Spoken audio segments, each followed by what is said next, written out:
তো আজকে আমি চলে যাচ্ছি বাংলাদেশ থেকে চীনে, আর চীনে যাওয়ার জন্য যে কী প্রসেস কমপ্লিট করতেছে সেই ছোট্ট একটা অভিজ্ঞতা আপনাদের সাথে আমি শেয়ার করব। তো প্ল্যানটা ছিল অনেক দিন আগেরই, মানে প্ল্যানটা সাডেনলি হয়ে যায় যে বড় ভাই যাবে, যে আমার ভাইকে দেখতে পারতেছেন উনি যাবে, তো উনি বলতেছিল যে আমি চীনে যাব। তো আমি বললাম যে ভাই আমিও যেতে চাই। পরে বললো যে ভাই হলো যে যেতে হলে কী কী প্রসেস করতে হবে সেগুলো আমাকে বললো। তো ওইভাবে আমরা প্রথমে চলে যাই চীনা এম্বাসিতে। তো চীনা এম্বাসিতে যাওয়ার পরই আমাকে ভিসা দিয়ে দেয়। তো আমি ভাবছিলাম হয়তো আমাকে ভিসা দিবে না, তারপরে ভিসা দিয়ে দেয়। তো ভিসা যেহেতু পাইছি তো যেতে তো হবেই। তো সেইখান থেকে হলো আমাদের এই চীনের সফরে যাওয়ার জার্নি শুরু। তো আলহামদুলিল্লাহ ভিসা পাওয়ার পরে আমরা মোটামুটি প্ল্যান প্রোগ্রাম করে ফেলি কীভাবে যাব। তো ওইভাবে আমরা ডলার ইনভেস্ট থেকে শুরু করে হোটেল বুকিং থেকে শুরু করে এয়ার টিকিট বুকিং সব কিছু করে ফেলি।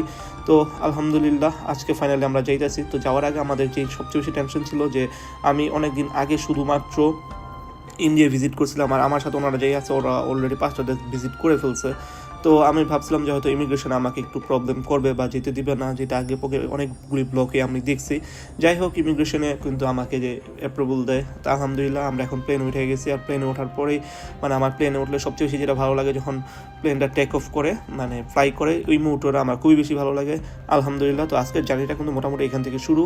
আলহামদুলিল্লাহ জার্নিটা খুবই ভালো ছিল।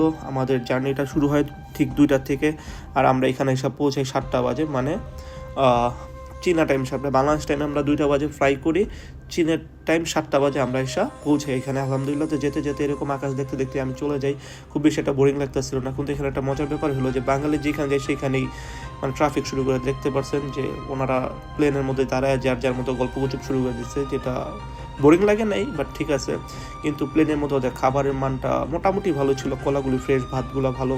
এখানে আমি দেখতেছিলাম যে চীনের ওরা কী খায়। আমার পাশে 2জন চীনা নাগরিক ছিল, ওটা দেখানোর চেষ্টা করতেছিলাম, যদিও দেখাতে পারি, একটু আনইজি লাগতেছিল।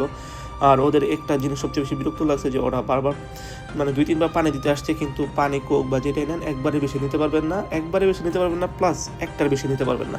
যাই হোক, আমরা কিন্তু চলে আসছি কাছাকাছি। তো ওইখানে বিকালের শেষ সময়টা আকাশটা এত সুন্দর লাগতেছিল, মনে হইতেছিল যে আমি জাস্ট বালির উপরে মানে প্লেন দিয়ে উঠতেছি সামান্য কিছু উপর দিয়ে, কিন্তু আসলে কিন্তু আমরা অনেক বেশি উপরে ছিলাম।